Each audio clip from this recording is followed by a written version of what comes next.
নমস্কার, নমস্কার, নমস্কার, নমস্কার, নমস্কার, নমস্কার, নমস্কার। আপনাদের সবাইকে সবাইকে সবাইকে নমস্কার জানাচ্ছে আপনাদের সৌমিত্র বসু।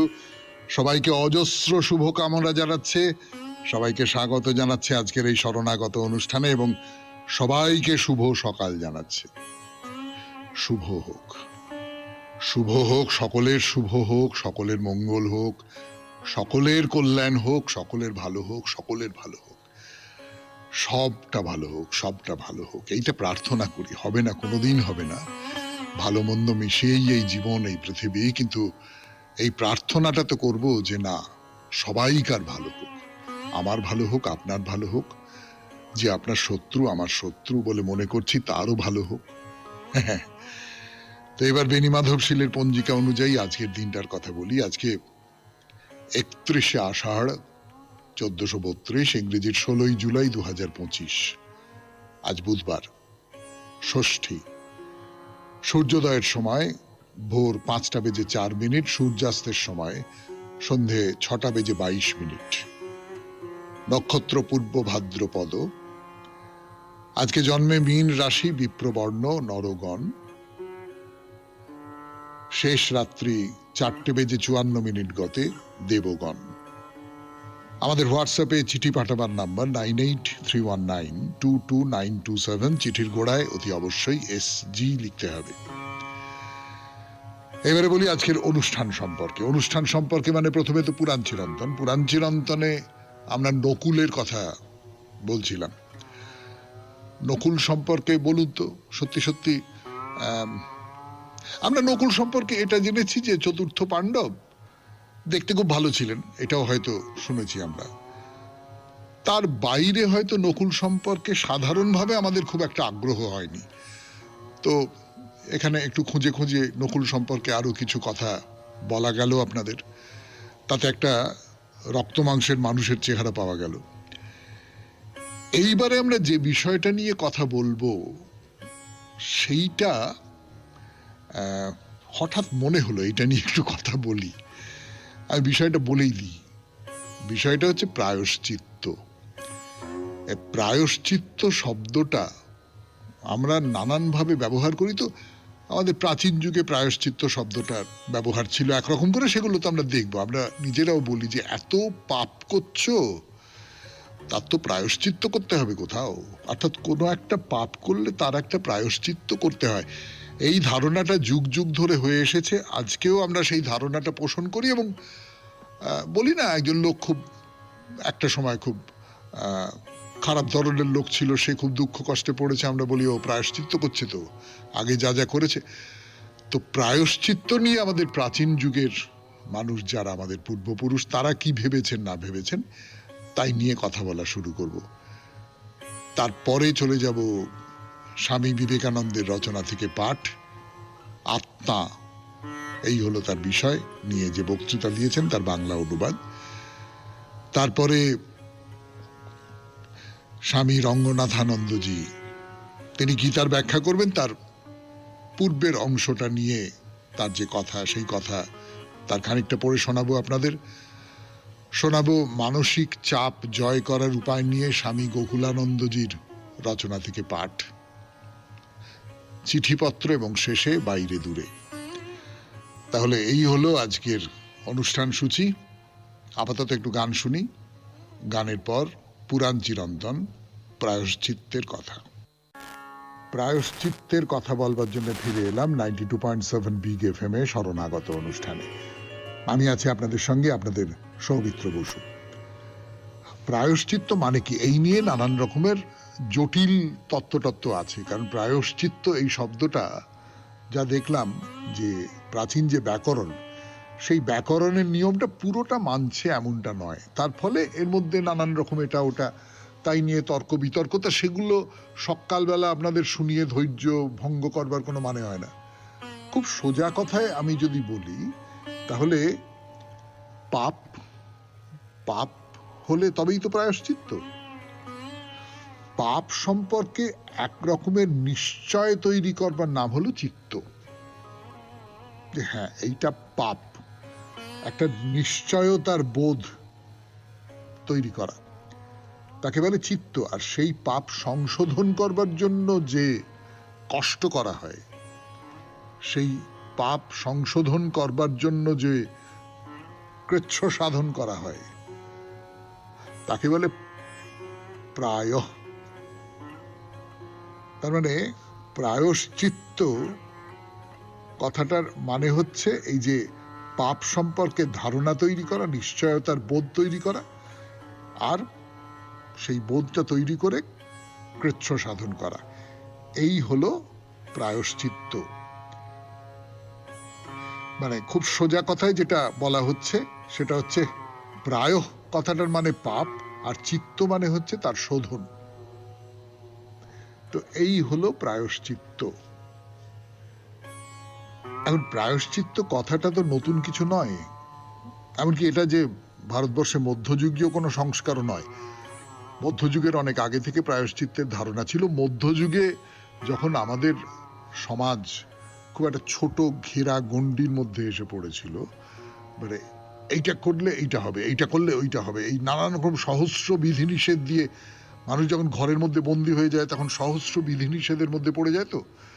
তো অমুক দিনে অমুক করতে নেই, অমুক দিনে অমুক খেতে নেই, অমুক দিনে অমুক দেখতে নেই, এই সব মধ্যযুগে এই প্রায়শ্চিত্তর বিধানগুলো অনেক বেড়ে গিয়েছিল। কিন্তু প্রায়শ্চিত্তের ধারণাটা বহু প্রাচীনকাল থেকেই আছে। যজুর্বেদে প্রায়শ্চিত্ত শব্দটা বেশ কয়েকবার পাওয়া গেছে। মধ্যযুগের সংস্কারে প্রায়শ্চিত্ত মানেই ছিল পাপের প্রায়শ্চিত্ত, কিন্তু বৈদিক কালে প্রায়শ্চিত্ত কথাটা যখন তৈরি হচ্ছে, শুরু হচ্ছে, তখন এই শব্দটা কোন অর্থে প্রয়োগ করা হতো বলবো। তার আগে একটু গান শুনবো 92.7 বিগ এফএম এ শরণাগত অনুষ্ঠানে। আমি আছি আপনাদের সঙ্গে, আপনাদের সৌমিত্র বসু। প্রায়শ্চিত্ত নিয়ে কথা হচ্ছে। একেবারে গোড়ার দিকের মানেটা কি? গোড়ার দিকের মানেটা শুনলে আপনারা একটু অবাক হয়ে যাবেন। কিন্তু বলছেন যে যজ্ঞ কর্মের প্রস্তুতির মধ্যে কোনো উপকরণ হঠাৎ নষ্ট হয়ে গেছে বা ভেঙে গেছে বা কোনো দুর্ঘটনা ঘটেছে, তো তাকে বলে প্রায়শ্চিত্ত। এই প্রায়শ্চিত্ত শব্দটি প্রায়শ্চিত্তি বলেও পরিচিত ছিল, এবং হয়তোবা প্রায়শ্চিত্তের থেকে আরো পুরনো শব্দ হচ্ছে প্রায়শ্চিত্তি। যেমন বলি আপনাদের, কৃষ্ণ যজুর্বেদীয় তৈত্তরীয় সংহিতায় আদিত্য যজ্ঞ বলে একটা যজ্ঞ ছিল। আদিত্য যজ্ঞ, বুঝতেই পারছেন, সূর্যের নামে সেই যজ্ঞের নাম। সেখানে সন্তান কামনা, অথবা আমার অনেক পশু হোক, আমার অনেক গাভী হোক, এই কামনায় বহু প্রাচীনকালে, বুঝতেই পারছেন, স্ত্রী ভেড়া আহুতি দিতে বলা হয়েছে। যে স্ত্রী ভেড়ার কৃষ্ণগ্রীব, অর্থাৎ গলার কাছটা কালো, এইরকম স্ত্রী ভেড়া আহুতি দিতে বলা হয়েছে। তারপরেই দেবতাদের যজ্ঞোদাহরণ দিয়ে বলা হচ্ছে যে একটা সময় এসেছিল যখন আদিত্য সূর্যের তেজ স্নান হয়ে আসছিল, তখন দেবতারা প্রায়শ্চিত্তি করবেন বলে ঠিক করলেন এবং একটি স্ত্রী ভেড়া আহুতি দিলেন অগ্নি, ইন্দ্র আর বৃহস্পতির উদ্দেশ্যে, যাতে আদিত্য তার তেজ এবং উজ্জ্বলতা ফিরে পান। তাহলে আদিত্য সূর্যের তেজ ম্লান হয়ে আসছিল বলে এই প্রায়শ্চিত্তি করা হলো বলি দিয়ে। শুনলেন পুরাণ চিরন্তন 92.7 বিগ এফএম এ শরণাগত অনুষ্ঠানে। একটু গানের পর আমরা চলে যাব স্বামী বিবেকানন্দের রচনা থেকে পাঠ। আত্মা, স্বামী বিবেকানন্দের রচনা থেকে পাঠ 92.7 বিগ এফএম এ শরণাগত অনুষ্ঠানে। এমন কয়েকজন দ্বৈতবাদীও আছেন যাহারা বেদান্ত সম্প্রদায়ভুক্ত নহেন। তাহাদের বলা হয় পরমাণু কারণবাদী। তাহাদের মতে জগৎ অসংখ্য পরমাণুর সমাহার মাত্র এবং ঈশ্বরেচ্ছায় এই সকল পরমাণু হইতে সৃষ্টি হয়। বৈদান্তিকগণ এই মতবাদ স্বীকার করেন না। তাহাদের মতে এই মতবাদ একেবারে অযৌক্তিক। জ্যামিতিক বিন্দুর ন্যায় পরমাণুরও অংশ অথবা আয়তন নাই, কিন্তু যাহার অংশ বা আয়তন নাই তাহাকে অনন্তবার গুণ করিলেও তাহা পূর্ববতই থাকিয়া যায়। যাহার অংশ নাই তাহা কোনোদিন অংশযুক্ত কোনো বস্তু সৃষ্টি করিতে পারে না। এবং বহু সংখ্যক শূন্যকে যোগ দিলে একটি পূর্ণ সংখ্যা হয় না। সেই জন্য পরমাণু সমূহের যদি অংশ বা আয়তন না থাকে, তাহা হইলে এরূপ পরমাণু হইতে জগতের সৃষ্টি সম্পূর্ণ অসম্ভব। সেই জন্য বৈদান্তিক দ্বৈতবাদীগণের মতে অব্যক্ত প্রকৃতি হইতে ঈশ্বর জগৎ সৃষ্টি করেন। ভারতীয় জনসাধারণ অধিকাংশই দ্বৈতবাদী। সাধারণত মানুষের পক্ষে ইহা অপেক্ষা উচ্চতর কিছু ধারণা করা সম্ভব নয়। আমরা দেখি পৃথিবীর ধর্মবিশ্বাসী ব্যক্তিগণের মধ্যে শতকরা 90 জনই দ্বৈতবাদী। ইউরোপ এবং পশ্চিম এশিয়ার সকল ধর্মই দ্বৈতমূলক। ইহা ব্যতীত তাহাদের অপর কোনো উপায় নাই। সাধারণ মানুষের পক্ষে নাম রূপবিহীন কোনো কিছু ধারণা করাই অসম্ভব। যাহা তাহার বুদ্ধিগম্য তাহাই সে আঁকড়াইয়া থাকিতে ভালোবাসে, অর্থাৎ উচ্চতর আধ্যাত্মিক বিষয়কে সে নিজের স্তরে নামাইয়া আনিয়া সেইভাবেই কেবল ধারণা করিতে পারে। নামরূপবিহীনকে কেবল নামরূপ বিমণ্ডিত রূপেই সে চিন্তা করিতে পারে। পৃথিবীর সর্বত্র ইহাই হইল জনসাধারণের ধর্ম। দ্বৈতবাদীরা এরূপ একজন ঈশ্বরে বিশ্বাস করেন যিনি মানুষ হইতে সম্পূর্ণ ভিন্ন। তিনি যেন একজন মহান সম্রাট, একজন সর্বশক্তিমান রাজা। কিন্তু দ্বৈতবাদীদের মতে তিনি পার্থিব সম্রাট অপেক্ষা পবিত্রতর। তাহারা তাহাকে নিখিল কল্যাণ গুণ বিমণ্ডিত এবং অখিল দোষ ও বিবর্জিত রূপে দর্শন করিতে চান। কিন্তু মন্দ ব্যতীত ভালোর অস্তিত্ব, অন্ধকারের ধারণা ব্যতীত আলোর ধারণা কি কোনোদিন সম্ভব? অনন্ত কল্যাণ গুণাধার ন্যায়বান করুণাময় পরমেশ্বরের শাসনাধীন এই জগতে কিরূপে এরূপ অসংখ্য পাপের উদ্ভব হইতে পারে, ইহাই হইল সকল দ্বৈতবাদীর প্রথম সমস্যা। সকল দ্বৈতবাদী ধর্মেই এই প্রশ্ন উদিত হয়। কিন্তু ইহার উত্তরে হিন্দুগণ কোনোদিনই একজন শয়তান সৃষ্টি করেন নাই। তাহারা সমস্বরে মানুষকেই ইহার জন্য দায়ী করেন এবং তাহাদের পক্ষে ইহা করাও সহজ। কারণ আমি আপনাদের এইমাত্র বলিয়াছি, শূন্য হইতে জীবের সৃষ্টি হইতে পারে এ কথা তাহারা বিশ্বাস করেন না। শুনলেন স্বামী বিবেকানন্দের রচনা থেকে পাঠ। 92.7 বিগ এফএম এ শরণাগত অনুষ্ঠানে এইবার ভাগবত গীতার ভূমিকা, স্বামী রঙ্গনাথানন্দজির রচনা। গান শেষ, কথা শুরু। ভগবত গীতার কথা স্বামী রঙ্গনাথানন্দজি শঙ্করাচার্যের যে গীতার ব্যাখ্যা, তার ব্যাখ্যা করছেন। করতে গিয়ে যেটা বলছেন এই সূত্র ধরে যে কর্ম এবং ধ্যান দুটোরই দরকার, প্রবৃত্তি এবং নিবৃত্তি। প্রবৃত্তি এবং নিবৃত্তি এই দুটো ব্যালেন্স করে, আমাদের ব্যালেন্স করে, গোটা সমাজকে ব্যালেন্স করে, তার একটা ভারসাম্য রক্ষা করে। পড়ে শোনাই এবার। সমগ্র আধুনিক পাশ্চাত্য সভ্যতা আজ সমস্যা দীর্ণ, কারণ সেখানে নিবৃত্তির ওপর কোনো গুরুত্ব না দিয়ে কেবল জোর দেওয়া হয়েছে প্রবৃত্তির ওপর। কাজ কাজ, আরো কাজ করো, আরো আরো অর্থ উপার্জন করো, কিন্তু ভিতরে ভিতরে দরিদ্র থেকে দরিদ্রতর থেকে যাও যতক্ষণ না মানসিকভাবে একেবারে বিধ্বস্ত হয়ে যাচ্ছ। আধুনিক পৃথিবীতে বহু মানুষ এইভাবে ভুগছেন। আমি প্রায়ই জার্মান দার্শনিক শোপেনহাওয়ারের the World as Will and Idea গ্রন্থটিকে উদ্ধৃতি দিই। তিনি এ কথাগুলি বলেছেন প্রায় 140 বছর আগে, এবং তখন তিনি যা বলেছেন তা আজ সম্পূর্ণরূপে সত্য। তিনি বলেছেন, নিরাপত্তা ও জনকল্যাণ অর্জন করলে মানুষ প্রকৃতপক্ষে অন্য সব সমস্যারই সমাধান করে ফেলে। এখন তখন নিজেরাই নিজেদের কাছে এক সমস্যা হয়ে দাঁড়ায়। এই আধুনিক যুগের নারী পুরুষের কাছে কথাগুলি কতই না অক্ষরে অক্ষরে সত্য। এমনকি আমাদের নিজেদের দেশেও রয়েছে অর্থ, ক্ষমতা ও ভোগ সুখ লাভের অশেষ চেষ্টা, ফলে এসেছে মূল্যবোধের ব্যাপক অবক্ষয় এবং ক্রমবর্ধমান হিংসা। সুস্থ মানব সমাজকে রক্ষা করার উপায় এটা নয়। আসলে দ্বিতীয় লক্ষণটি নিবৃত্তির অভাব ঘটছে। তাই শঙ্কর বলছেন, এমন এক জীবন দর্শন যা কর্ম ও ধ্যানের মাধ্যমে সামাজিক কল্যাণ ও আধ্যাত্মিক মুক্তিকে সমন্বিত করে। এই প্রসঙ্গে একটি বিষয় উল্লেখ করা প্রয়োজন। অভির পরে উদয় মানে হলো কল্যাণ। অভির অর্থ হলো সম্মিলিতভাবে, এককভাবে নয়। উদয় এই বিশেষ শব্দটির পূর্বে ব্যবহৃত অভি একটি গুরুত্বপূর্ণ উপসর্গ, যার তাৎপর্য হলো সম্মিলিত প্রচেষ্টা ছাড়া কোনো আর্থ-সামাজিক উন্নয়ন ঘটতে পারে না। সুস্থ সবল সমাজ গড়তে হলে সমন্বিত কার্যপ্রণালী ও সংঘবদ্ধতা বা সমবায়ী মনোবৃত্তির প্রয়োজন আছে। প্রত্যেকে প্রত্যেকের বিরুদ্ধে লড়াই করলে কোনো সমৃদ্ধি আসবে না। সামাজিক শান্তির একান্ত প্রয়োজন, প্রয়োজন সমন্বয়ের, প্রয়োজন সংঘবদ্ধ কার্যধারার, এবং এসবেরই ওপর গুরুত্ব আরোপ করা হয়েছে অভি শব্দের মাধ্যমে। এটি এমন একটি মূল্যবোধ যাকে ভারতীয় সমাজে সাম্প্রতিক কয়েক শতকে আমরা যথেষ্ট রূপে আত্মস্থ করে উঠতে পারিনি। আমাদের আজ সেই শিক্ষা গ্রহণ করতে হবে, গড়ে তুলতে হবে সংঘবদ্ধ মানসিকতা। আমাদের দেশের মানুষ একসঙ্গে কাজ করতে জানলে আমাদের গ্রামগুলি আগামীকালই স্বর্গে পরিণত হয়ে যেত। আমরা এটা এখনো শিখিনি, আর তাই আমাদের কোঅপারেটিভ সোসাইটি বা সমবায় সমিতিগুলি প্রায়ই বন্ধ হয়ে যায়।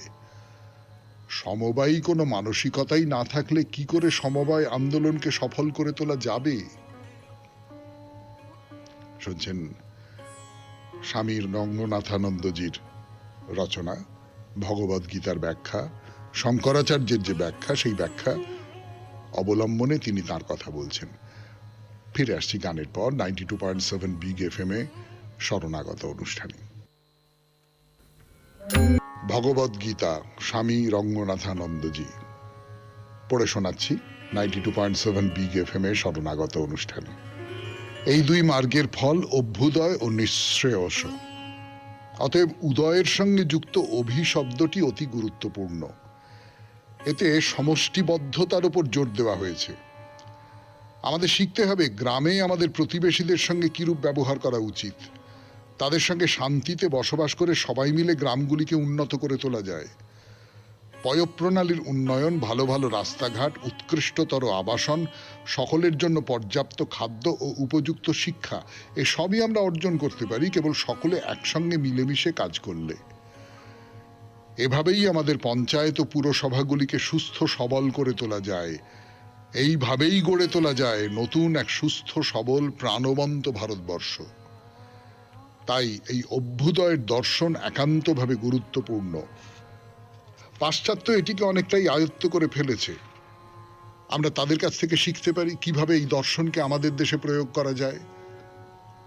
আমাদের জীবন ও কর্মে তিনটি মূল্যবোধ নিয়ে আসতে হবে: প্রচুর কাজ, দক্ষ কাজ এবং সম্মিলিত কাজ। শঙ্করাচার্য বলছেন, প্রবৃত্তি ও নিবৃত্তি নামক যৌথ আদর্শ সমন্বিত এই বৈদিক দর্শন একদিকে নারী পুরুষের অভ্যুদয় এবং অপরদিকে তাদের নিঃশ্রেয়স ঘটায়। সম্পূর্ণরূপে জনকল্যাণমুখী রাষ্ট্র বলতে আজ আমরা এইরকমই বুঝি। এটা মোটেই আকাশ কুসুম কল্পনা নয়। বহু সমাজ আজ অভ্যুদয় অর্জন করেছে এবং ভারতে আমরাও তা অর্জন করতে পারি, যদি আমরা যাকে চারিত্রিক দক্ষতা বলি সেটি গড়ে তুলতে পারি। যীশুখ্রিস্ট যেমন বলেছেন, যে আমাকে তোমরা দেখছো তাকেই যদি ভালো না বাসতে পারো, তবে যে ঈশ্বরকে তোমরা দেখোনি তাকে কি করে ভালোবাসবে? এই একটি মহান শিক্ষা আমাদের দেশের মানুষকে লাভ করতেই হবে। বহু দূরে অবস্থিত কোনো ঈশ্বরের সঙ্গে বা মন্দিরে অবস্থিত ঈশ্বরের কোনো মূর্তির সঙ্গে সম্বন্ধ পাতাতে আমাদের যে দারুণ আগ্রহ দেখা গেছে, তার তুলনায় নিকট প্রতিবেশী কোনো মানুষের সঙ্গে সম্পর্ক স্থাপনে আমাদের আগ্রহ কিছুই নয়। কাছের সেই মানুষটির সঙ্গে প্রায়ই আমরা ঝগড়াঝাটি বাঁধিয়ে বসি। এটা বদলাতে হবে এবং এই পরিবর্তনই আনে অভ্যুদয়। তারপর আসে নিঃশ্রেয়স। তুমি অর্জন করতে পারো জীবনের সব রকম স্বাচ্ছন্দ্য, বাসস্থান, শিক্ষা, পরিচ্ছন্ন পরিবেশ, আর্থিক ক্ষমতা এবং নানা রকম সুখভোগ। তবু মনে শান্তি থাকবে না। জীবন হবে উদ্বেগ অশান্তিতে ভরা। কেন?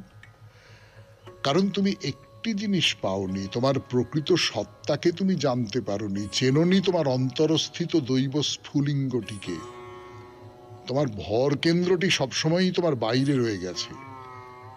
তুমি তোমার সত্যকার আত্মমর্যাদা উপলব্ধি করতে না পেরে থেকে গেছো জড় বস্তুর দাস হয়ে। এর থেকেই আসে অন্তরের উদ্বেগ, বাড়ে সামাজিক অপরাধ ও ভ্রষ্টাচার এবং ধীরে ধীরে ঘটতে শুরু করে সামাজিক অবক্ষয়। শুনলেন ভগবদ গীতার ব্যাখ্যা 92.7 বিগ এফএম এ শরণাগত অনুষ্ঠানে। এবারে গানের পর স্বামী গোকুলানন্দ, মানসিক চাপ জয় করার উপায়। আপাতত যে অংশটি পড়ছি তার নাম মনের উপর ধ্যানের প্রভাব। এলাম গানের পর 92.7 বিগ এফএম এ শরণাগত অনুষ্ঠান শুনছেন। স্বামী গোকুলানন্দের রচনা থেকে পাঠ, ধ্যানের ফলাফল। পড়ে শোনাই আপনাদের। মন যখন আমাদের ধ্যানাভিমুখী থাকে না, অথচ মানসিক চাপ থাকে বিস্তর, তখন এক অদ্ভুত মানসিক অবস্থায় আমাদের দিন কাটে। এ সময় লক্ষ্য করলে বুঝবেন মন আমাদের এক চিন্তা থেকে আরেক চিন্তায় লম্ফঝম্প করে বেড়াচ্ছে। এই অশান্ত অস্থিরতার ফলে মন ক্লান্ত হয়ে পড়ে। মনের এই দিক নির্দেশ অস্থির গতিবিধির সময়ে ধ্যান ঠিকের বিপরীত কাজটি করে। একটি নির্দিষ্ট বিষয়ের উপর মনকে কেন্দ্রীভূত রেখে ধ্যান আমাদের এই অস্থিরতাকেই জয় করতে সাহায্য করে। ধ্যান আমাদের অন্যান্য দিকেও সাহায্য করে। আগেই বলেছি, ধ্যান ও প্রক্রিয়া চলাকালীন আমরা কাজ করব একজন সাক্ষী হিসেবে, শুধু লক্ষ্য করব মনের গতিবিধি। যখন আমরা ধ্যানে বসি, বহু চিন্তা মনে এসে ভিড় জমায়। আমাদের চেতনার উপরিতলে ভেসে আসে কত না ভাবনা, ধারণা। কিন্তু যদি আমরা একজন সাক্ষীর মনোভাব নিয়ে মনের ভিতরে চলমান চিন্তা ভাবনা ধারণার স্রোতকে শুধুমাত্র লক্ষ্য করে যেতে পারি, তাদের বোঝার চেষ্টা করি, তবে আমরা শান্তির সন্ধান পাব। ধ্যানাবস্থায় ভিড় জমানো চিন্তাগুলোকে আমরা শুধুই পর্যবেক্ষণ করি, তাদের প্রতি প্রতিক্রিয়া সৃষ্টি করি না। এটি ধ্যানের অন্যতম একটি সুবিধা। যারা ধ্যান করতে অভ্যস্ত নন, তাদের মনে কোনো চিন্তা আসা মাত্র তারা ভয়ঙ্করভাবে প্রতিক্রিয়া করেন। মন তাদের তৎক্ষণাৎ বিষণ্ণ হয়ে ওঠে, কারণ মনের প্রবৃত্তি হলো অভিজ্ঞতার নেতিবাচক দিকগুলো রোমন্থন করা। নেতিবাচক চিন্তাকে যত বেশি প্রশ্রয় দেব আমরা, মানসিক চাপ তত বেশি গ্রাস করবে আমাদের। কিন্তু যদি আমরা ধ্যান অভ্যাস করি এবং মনে ভেসে আসা চিন্তারাজিকে যদি শুধু লক্ষ্য করে যাই, আমরা দেখতে পাবো যে এই চিন্তাগুলো সব ধীরে ধীরে থিতিয়ে যাচ্ছে এবং সেই সাথে আমাদের মানসিক চাপ ও পীড়নের পুরো ব্যাপারটাই ধীরে ধীরে উধাও হতে শুরু করেছে। সুতরাং এ কথা খুব স্পষ্ট করে বলা দরকার যে আমাদের প্রত্যেকেরই উচিত প্রতিদিন অন্তত কিছুটা সময় নির্দিষ্ট করে সরিয়ে রাখা, যখন আমরা ডুব দিতে পারি আমাদের সত্তার গভীরতম নির্জনে। যে নিমগ্নতা আমাদের নেতিবাচক চিন্তার কবল মুক্ত করে বাঁচতে সাহায্য করে। আমরা শিখব কি করে নেতিবাচক ভাবনাকে মন থেকে সরাতে হয়। এই মনোভাব যদি একবার প্রতিষ্ঠা করতে পারি আমরা, কোনো চিন্তাই আমাদের মনের শান্ত স্থির জলে বিন্দুমাত্র ঢেউ তুলতে পারবে না। আমরা শুধু আমাদের চিন্তাগুলোর নিরাসক্ত সাক্ষী হয়ে রইব এবং যে শান্তি লাভ করব তা মানসিক চাপের একেবারে শত যোজন দূরে। শুনলেন স্বামী গোকুলানন্দের রচনা থেকে পাঠ, 92.7 বিগ এফএম এ শরণাগত অনুষ্ঠানে। এরপর আপনাদের চিঠি পড়বার জন্য ফিরে আসছি। আমি আপনাদের সৌমিত্র বসু।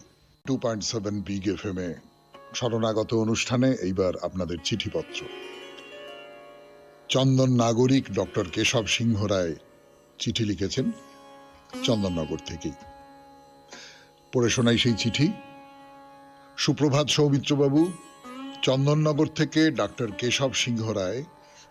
আপনার সুললিত কণ্ঠে মহাভারতের কথায় নকুল আখ্যান শুনে কিছু উপলব্ধি সমস্ত শ্রোতা বন্ধুদের সঙ্গে ভাগ করে নেবার লোভ সামলাতে পারলাম না। এমনিতে নকুল চরিত্র মহাভারত মহাকাব্যে একটি কাব্যে উপেক্ষিত চরিত্র। যুদ্ধবিদ্যায় তিনি বিশেষ পারদর্শী ছিলেন না, সে কথা আমরা সবাই কম বেশি জানি। কাশিরাম দাস রচিত মহাভারত অনুসারে নকুল ছিলেন চিকিৎসা বিদ্যায়, বিশেষত শল্য চিকিৎসায় বিশেষজ্ঞ। 18 দিন ধরে কুরুক্ষেত্র যুদ্ধ চলেছিল। প্রতিদিন সূর্যাস্তের পরে কৃষ্ণ তার পাঞ্চজন্য শঙ্খনিনাদের মাধ্যমে যুদ্ধ শেষের সংকেত দিতেন।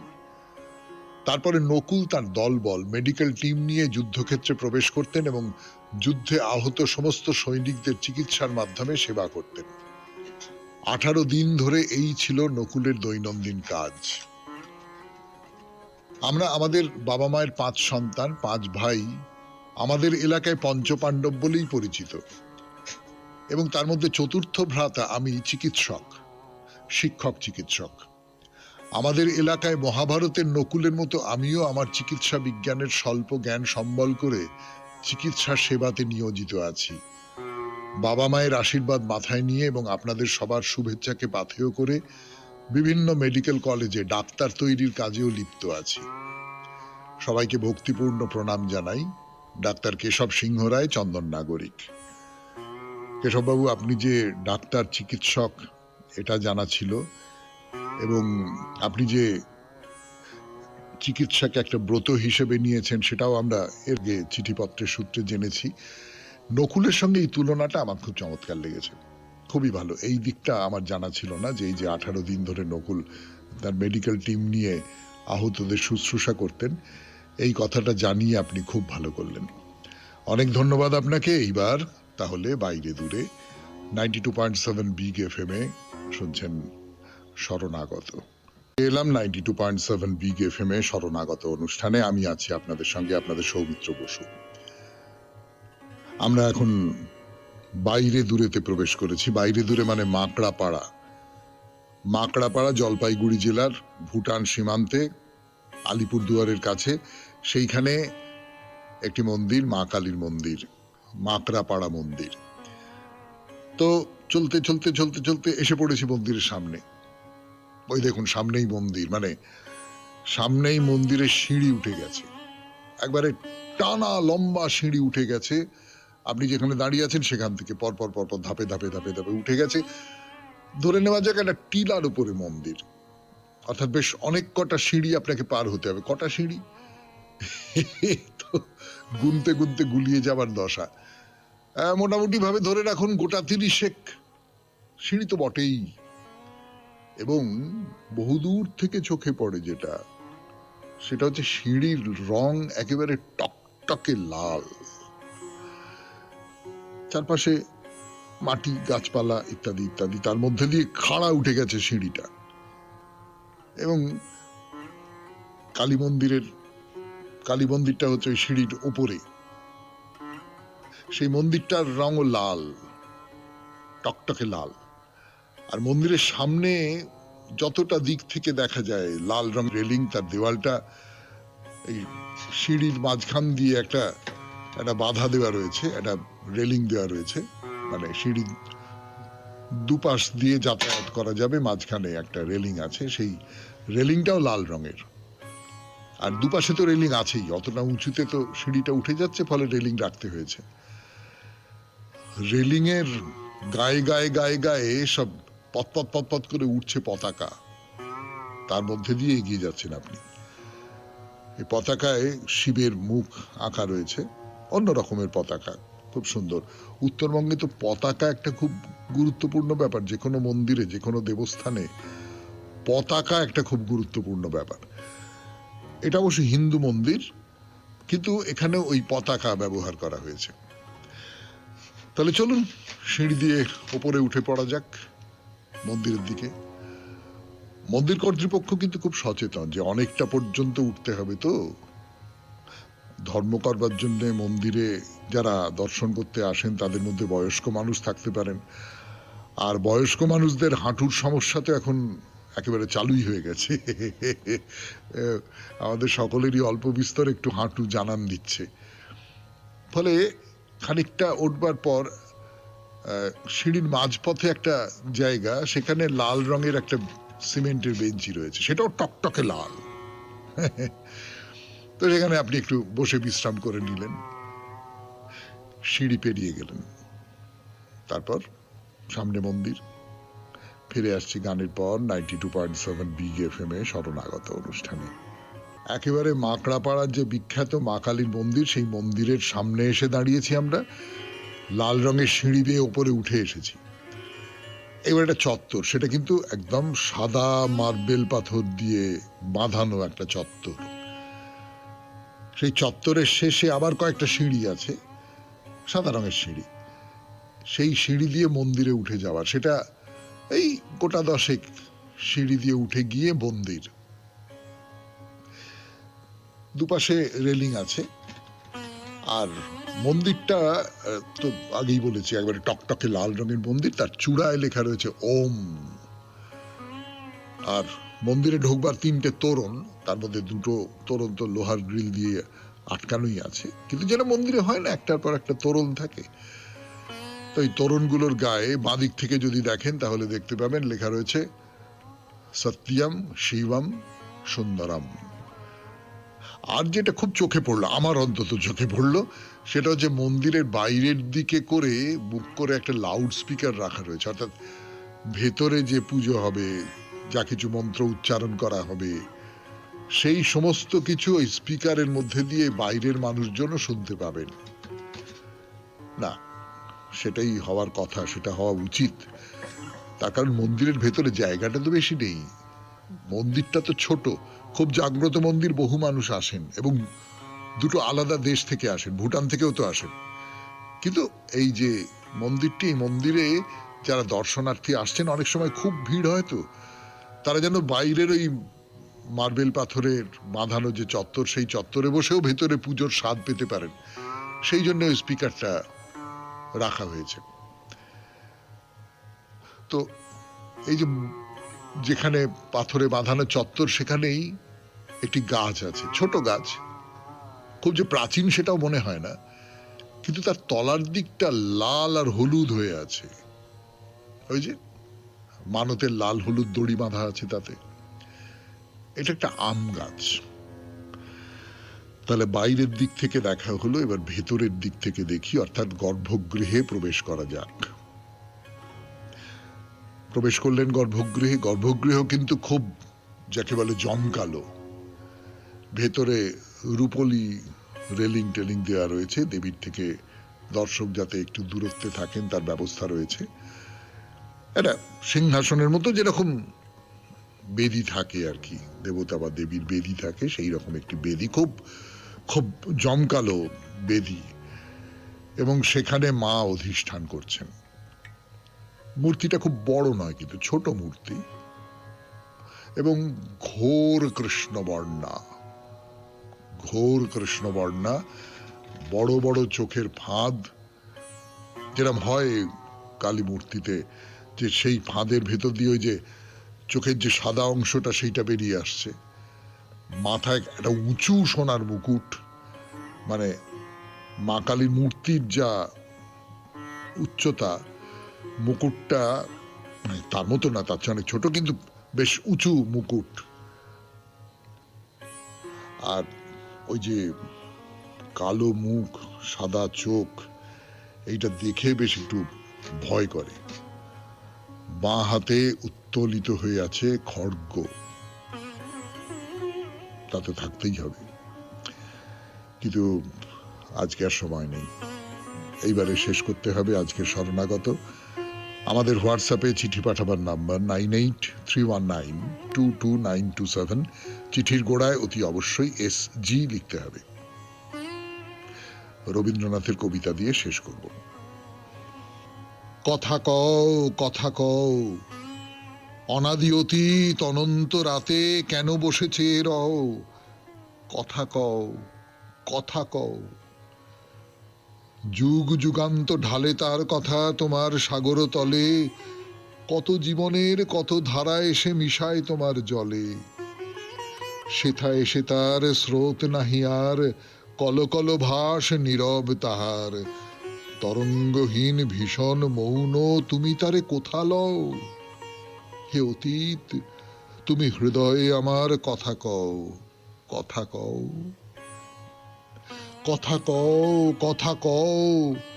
স্তব্ধ অতীত হে গোপনচারী, অচেতন তুমি নও, কথা কেন নাহি কও, তব সঞ্চার শুনেছি আমার মর্মের মাঝখানে, কত দিবসের কত সঞ্চয় রেখে যাও মোর প্রাণে, হে অতীত তুমি ভুবনে ভুবনে কাজ করে যাও গোপনে গোপনে, মুখর দিনের চপলতা মাঝে স্থির হয়ে তুমি রও, হে অতীত তুমি গোপনে হৃদয়ে কথা কও, কথা কও,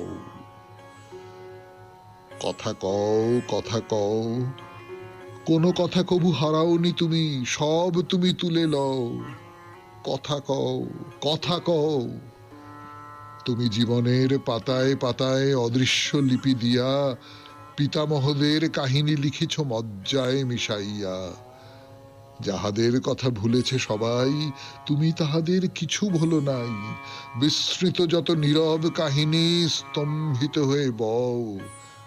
ভাষা দাও তারে, হে মুনি অতীত, কথা কও, কথা কও। খুব ভালো থাকবেন, আনন্দে থাকবেন। নমস্কার। নমস্কার নমস্কার নমস্কার নমস্কার নমস্কার নমস্কার নমস্কার আপনাদের সবাইকে সবাইকে সবাইকে নমস্কার জানাচ্ছে আপনাদের সৌমিত্র বসু। সবাইকে অজস্র শুভকামনা জানাচ্ছে, সবাইকে স্বাগত জানাচ্ছে আজকের এই শরণাগত অনুষ্ঠানে এবং সবাইকে শুভ সকাল জানাচ্ছে।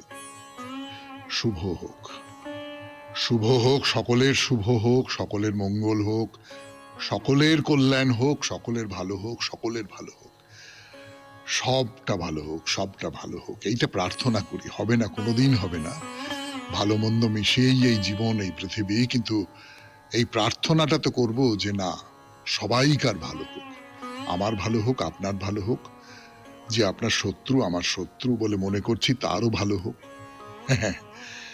তো এবার বেণী মাধব শীলের পঞ্জিকা অনুযায়ী আজকের দিনটার কথা বলি। আজকে 31শে আষাঢ় 1432, ইংরেজির 16ই জুলাই 2025। আজ বুধবার, ষষ্ঠী। সূর্যোদয়ের সময় ভোর 5:04, সূর্যাস্তের সময় সন্ধে 6:22। নক্ষত্র পূর্ব ভাদ্রপদ। আজকে জন্মে মীন রাশি, বিপ্রবর্ণ, নরগণ। শেষ রাত্রি 4:54 গতে, দেবগণ। আমাদের হোয়াটসঅ্যাপে চিঠি পাঠাবার নাম্বার 9831922927। চিঠির গোড়ায় অতি অবশ্যই SG লিখতে হবে। এবারে বলি আজকের অনুষ্ঠান সম্পর্কে। অনুষ্ঠান সম্পর্কে মানে প্রথমে তো পুরাণ চিরন্তন। পুরাণ চিরন্তনে আমরা নকুলের কথা বলছিলাম। নকুল সম্পর্কে বলুন তো, সত্যি সত্যি আমরা নকুল সম্পর্কে এটা জেনেছি যে চতুর্থ পাণ্ডব,